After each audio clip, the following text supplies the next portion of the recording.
Πάμε. Ναι. Hello! Hello! We're back with D&D-o-logia! Ντιεντολογία!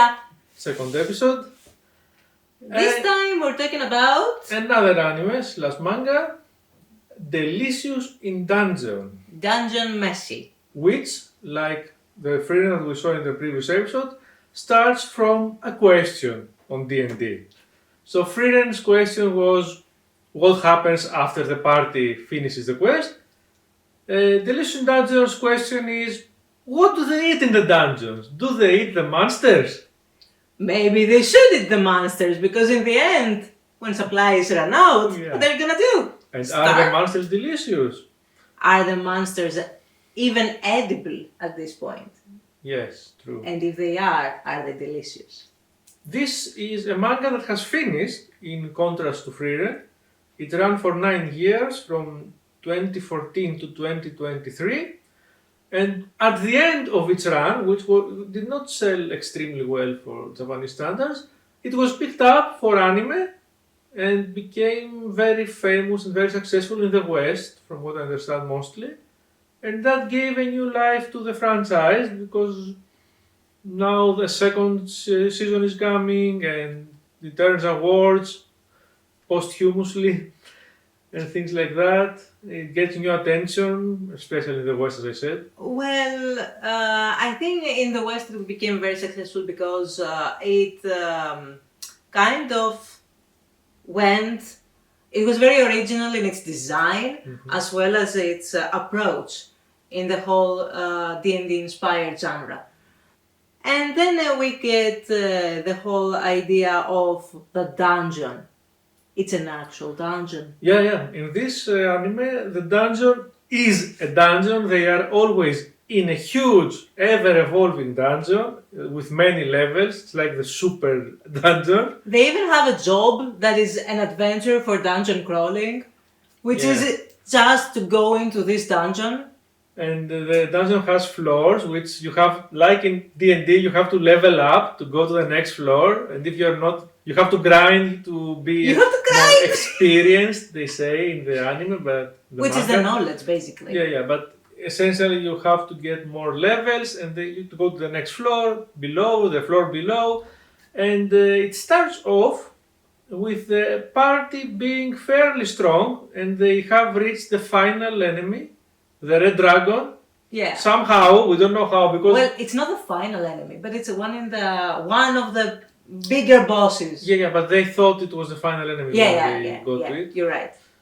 So they go to that boss, the big bad red dragon, and they lose miserably. And one of them dies.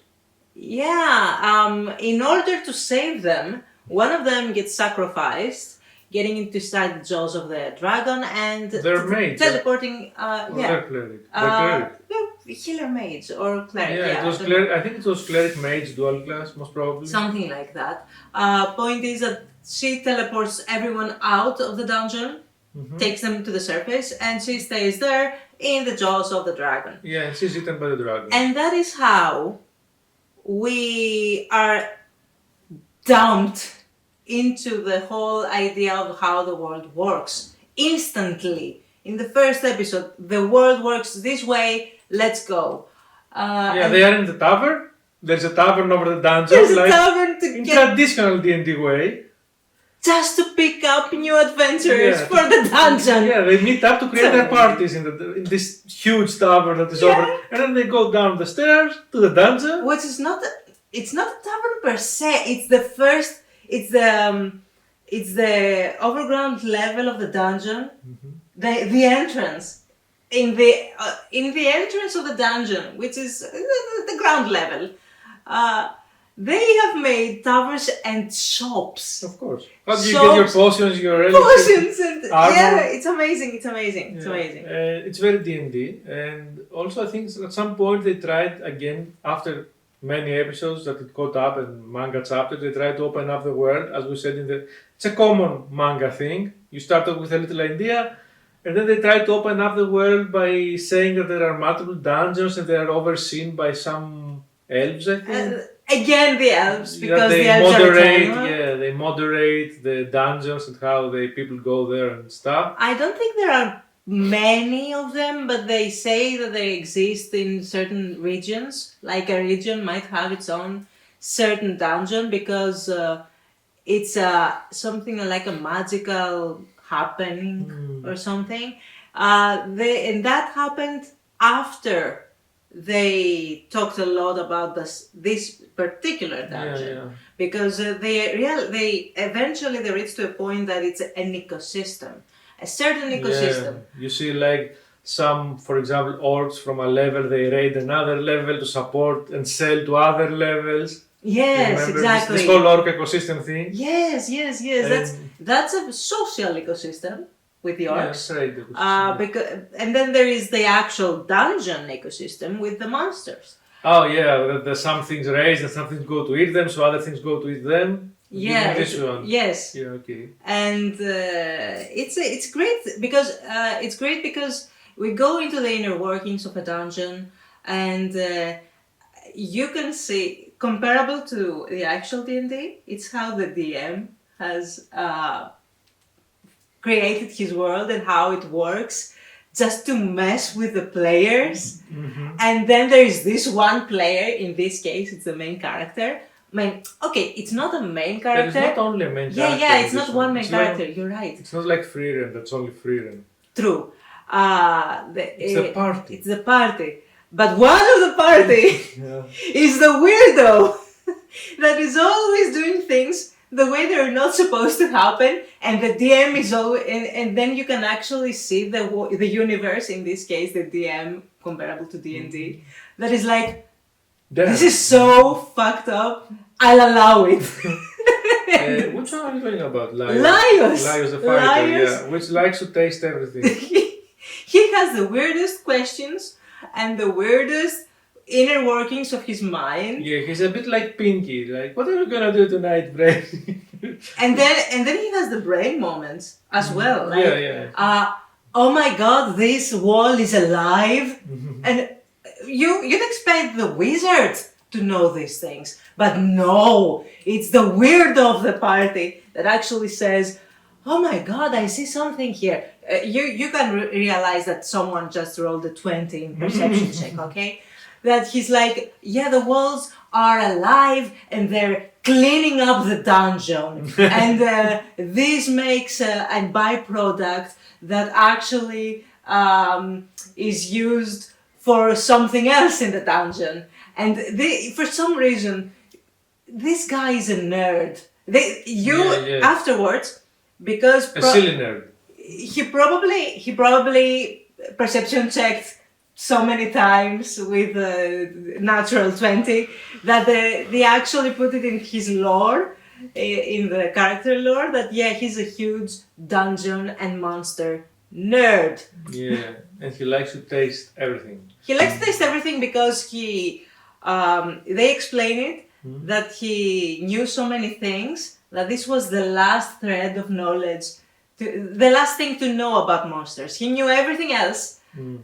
Now he needed to know how they taste like. Yeah, so let's talk about the characters a little bit. So this is Laios that we're talking about, the fighter of the party, slash nerd. And they explain it because, the explanation is that since he is a fighter, he has to know how to fight the monsters. Yeah. So he's not completely dumb. So there is also Chilichak, which is the gnome, halfling rogue. He's a halfling. Halfling rogue. He's very short. Yeah. Then there is the elf mage. Of course, there is an elf mage. She's a half elf. Oh yeah, you're right. What was her name? Marcille. Marcille, yeah. Which has a very nice plot as well, and she has a very big connection with her wand. I guess they got this from Harry Potter. Her staff, actually. I think it goes back to in D&D you don't have such a big, at least not anymore. Maybe it's connection with the mage and their staff.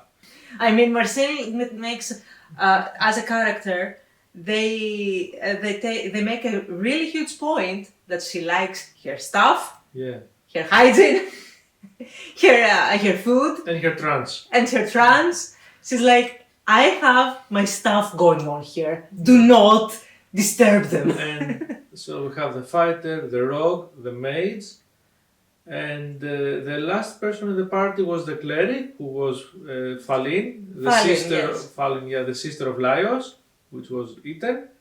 And now they replace her with a dwarf, Senshi, which is the weirdest character in all this, and the poster child of the anime / manga. He's the sexiest character, okay? Anyway, he's a dwarf that likes. They find him at some point, and he likes to cook monsters. He knows everything about cooking monsters. Although I think he's quite a big level. He's very. He shows to be very overpowered. Yeah. They do explain it later that it's because he actually grew up in that dungeon. He basically grew up in the dungeon, so he had to survive. And he didn't want to go to the outside world. He didn't want to go to other levels initially. He just wanted to sit where he was and eat everything. Eat. He had to eat, so he made an art form out of it. And he was very high level because we see him actually fight. And he was really powerful. And he has a very powerful cooking utensil from a material that's super OP. And that's how you see, again comparing with D&D, the weird person that actually makes a character that is, he has played so much D&D that actually wants to experiment with weird stuff. So he's like, I'm gonna make a dwarf.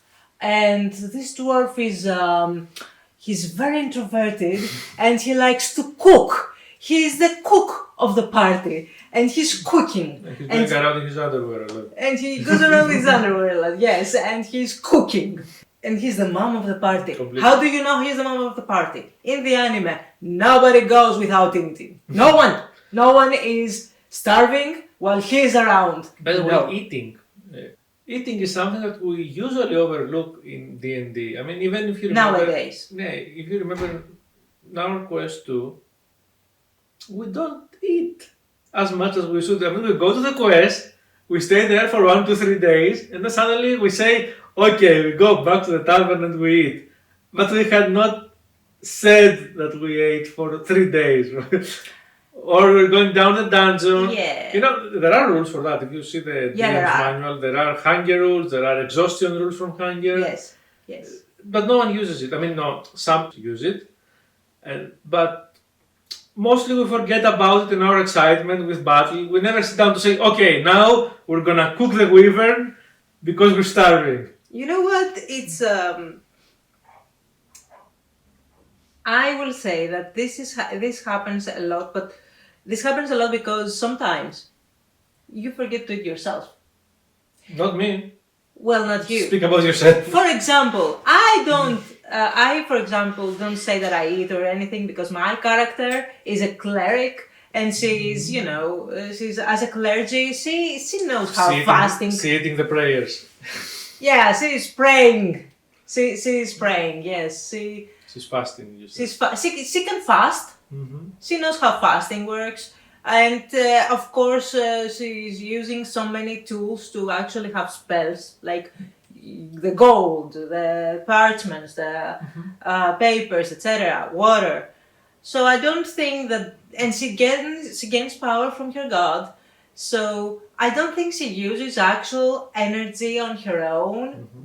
So this could explain a lot of how she can actually fast more. And after things that traumatized her you should watch it. She's quite traumatized by now. It's in Greek though. Yeah, it's in Greek, but it's fine. She's, how could she eat?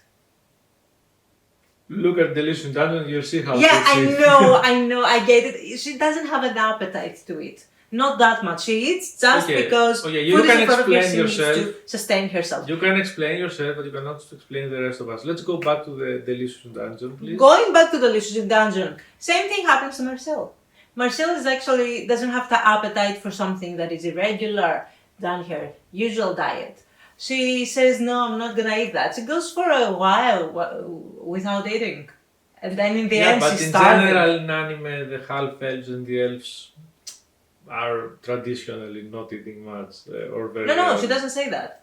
She's just saying, I'm not eating that specifically because it's a monster and I'm not gonna eat that, ew. Yeah. And you see you see how it's not normal, because when she eventually eats, she's starving, okay? She's famished, and she's finally eating, and she devours what she's eating. She doesn't even know what it is. They tell her afterwards so that she will eat. Since you said that, I wanted to take the pass. Yeah. And speak about how well written is the taste in this manga. I mean, the one who wrote it has really thought, I don't know if it's a man or a woman, has really thought about the tastes, how something would taste, how something would be cooked. It's and they a have woman, by the way. I thought so. Yeah. And they have adapted recipes, especially Japanese recipes, to monsters. I mean, she did a great adaptation. Yeah. Not only Japanese food. She has some Western recipes too. In the beginning, then she goes more Western recipes. But she does sushi, she does like gyoza, she does things that are so Japanese in the beginning, tempura, and then she goes off to like spaghetti and stuff. And mashed potatoes. Yeah, more Western stuff. More Western. All in all, it's a very enjoyable. I mean, the food looks delicious. Yeah, again, we have not read the manga, but it's very enjoyable. And the good thing about this is that again, like D&D, in all this craziness and fighting and eating, they put in emotional moments. I mean, you don't expect it and sometimes even gory moments. But you don't expect this from such an anime. I mean, you see it so easygoing, they eat, they laugh, they do weird stuff, and then suddenly someone is cut in half and there is gore everywhere, or something very emotional and sad happens, or... that's very good. So those emotional moments are huge because they are very shocking. They come out of the blue. But then you realize, they're in a freaking dungeon. Shit is gonna happen. Yeah, parties are coming and going and dying. Parties, other parties. Yeah. So many of them. And there are also good parties, evil parties. Chaotic parties. Yes, there is all kinds of parties. All kinds of parties, like a big, huge MMO RPG. And you see people, I mean, who lost their party joining another. Very D&D stuff. Yeah. D&D likes that. They're joining another party that they find. No, I think this is more inspired by MMO RPGs. Because they're doing guilds and parties, and then you leave, you're going to another one and another one, and you're all together in the same world and you can see each other. You could say that MMORPGs were inspired heavily by D&D and other tabletop. Yeah, but it just reminded me so much of that, because there were moments in that anime that